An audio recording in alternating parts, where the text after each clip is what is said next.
We got our rants. We got our wrenches. Ow.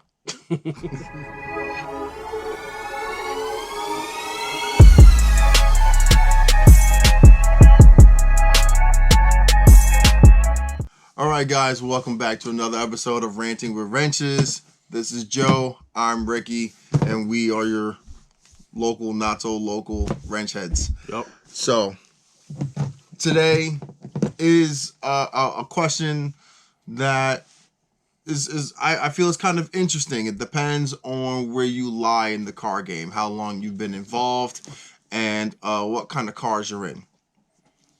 Which is a better way to go? A sleeper or an obvious race build? So, we're going to start this off with Big Joe. So, what I would go with, or what I would like most, is a sleeper car. Couple reasons. Let's say, all right, I have a flashy car. People kind of expect it to, do stuff. Like, you know what I mean? Like, if you have a BMW and people see you, they're like, oh, shit, nice car. They expect horsepower. They expect automatically want to challenge you. Yeah, automatically. You know what I mean? It's like they already know the performance level that it should be at, compared to a sleeper car where you could just drive like a beat up Honda or beat up Lancer or anything, a beat up Toyota Corolla, and you could have crazy mods in it, and you could just drive it regularly, and as soon as you rev it, boom, people like, oh. Who's that? Where's the BMW at? Where's the Ferrari? And you there smiling, you know what I mean? Because they don't know what's going on. They just caught off guard. They're like, what was that? I like that surprise look, you know what I mean? Because people always try to test you, no matter if you drive an expensive car or a low-end car.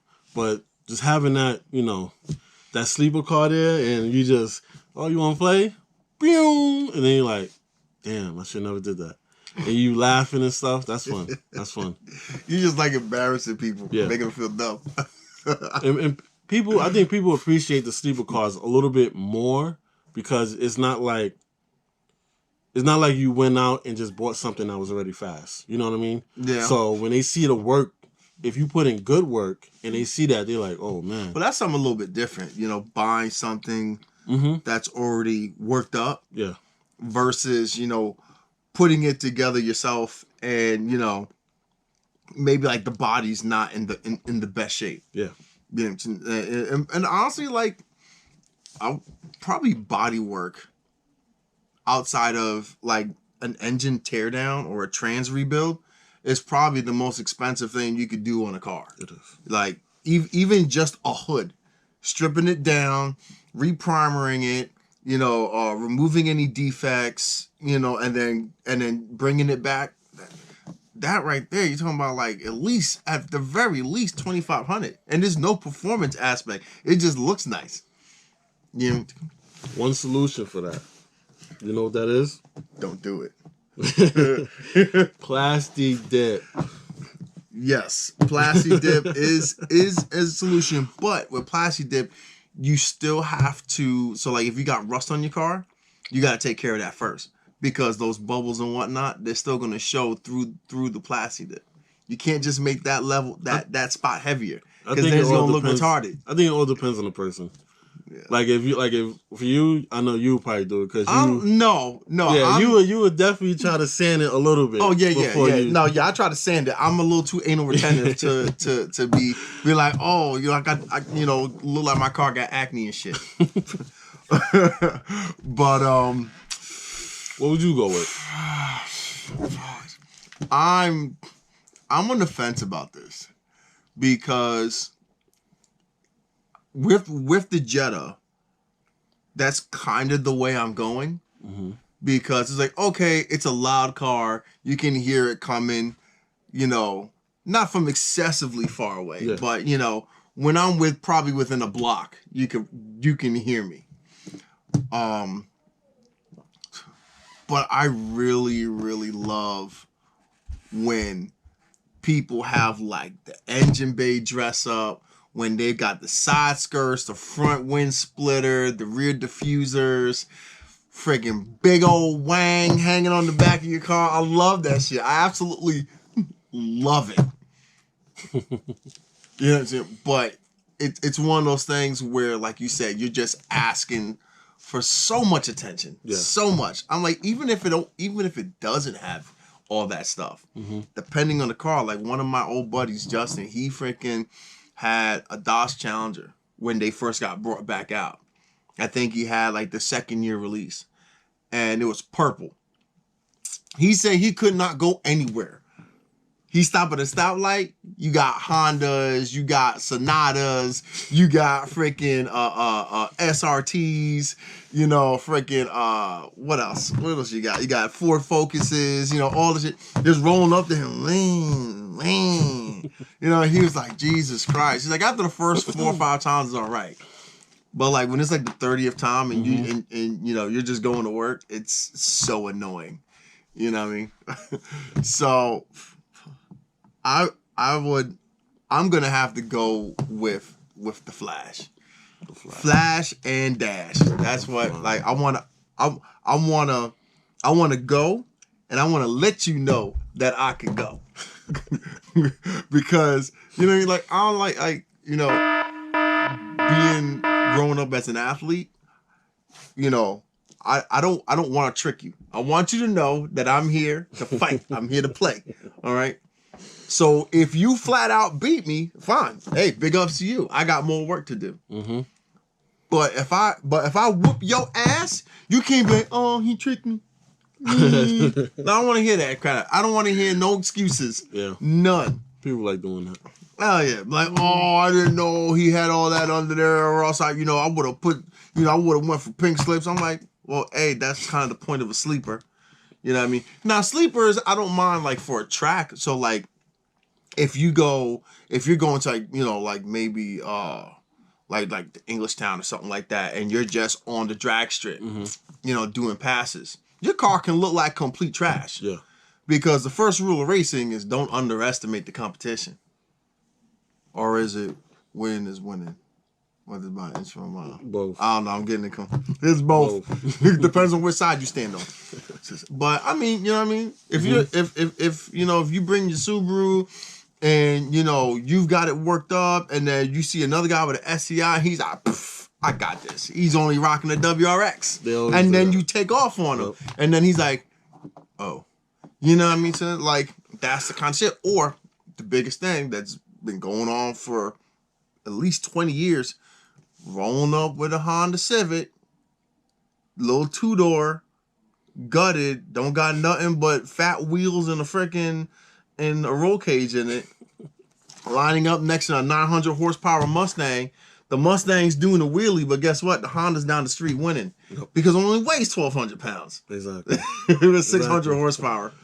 You know, so I don't know. It's like when I first got my Subaru. Yeah. That's the first thing that happened. Honda's going by, boom, boom, boom, boom, boom.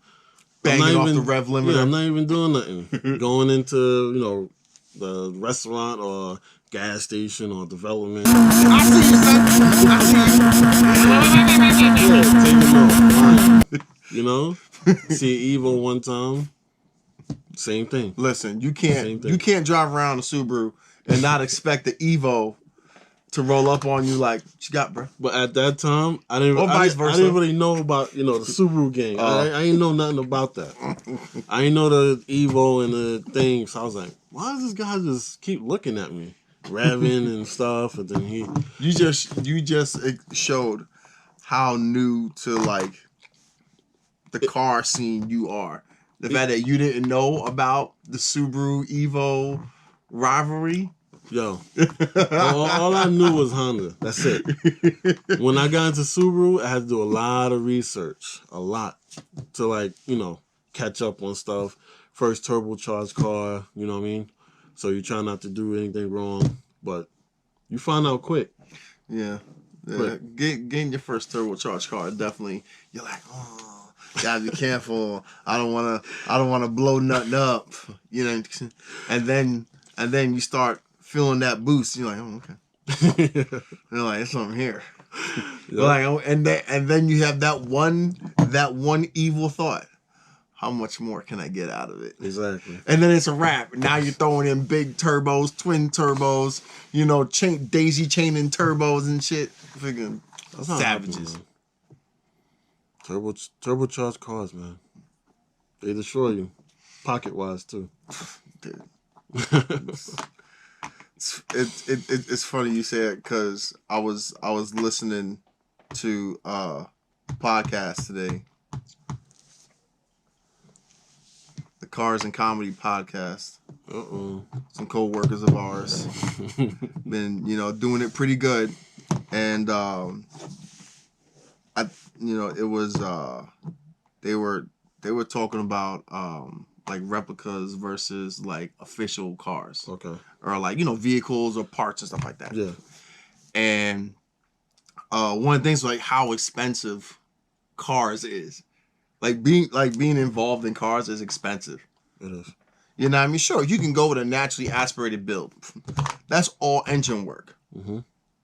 You're dropping that motor. You're taking it apart. You're throwing cams. You're throwing valves. You're throwing springs. Your bearings, head bolts, piston arms, piston heads, crankshaft, journal bearing bolts, all that stuff. None of this shit is cheap. Yeah, people don't realize that. Turbocharged, yes. I would say is a little bit cheaper than trying to build a real just motor. You know what I mean? Yeah, straight up motor, you have to get all the little pieces to try to push as much power as you can. Yeah. Compared to a regular one, you can just put a block in. And not to mention, big turbo. If you really, really, really want to get to the nitty gritty, you got to go to a machine shop. Yeah. And then a lot of times, if you're changing the size of your exhaust and your intake valves, they got to machine that to those tolerances. Yep. For the valve that you're switching out to. So you got guys that are 7-8 sets of heads just laying around in case they blow it or the first one don't work or they're not getting the response they want. Yeah. But with a turbo, 9 times out of 10, that turbo, you can probably upgrade a certain amount before you actually have to start working your internals. You know what I mean? I don't know, a perfect example would be everybody's probably favorite motor that can be turbocharged, the 2JZ. Yeah. Out the Supra, the turbocharged one. I don't know the entire engine code, so leave me alone. Dude, throwing turbos on there, a simple tune, and you're already putting out crazy numbers. And then you just start throwing extra shit in on top of that, and you're not even building up the bottom end yet. I heard those are reliable. Reliable? Yeah. Dude, it's a freaking... Reliable. Because a lot of Subaru people it's an iron block. Yeah, a lot of Subaru people doing it. And that's a crazy amount of work. Crazy amount. It's bananas. It's insane. Okay, so that was it for this segment. All right. Let us know down in the comment section. What do you think is better? Which do you prefer? Do you like sleeper car? Do you like show and go? All right. Let us know. Like, share, subscribe. Turn on the alerts so that you know when our videos post. Keep track with our Instagram page, even our Facebook page. And as always, Wrench Daily.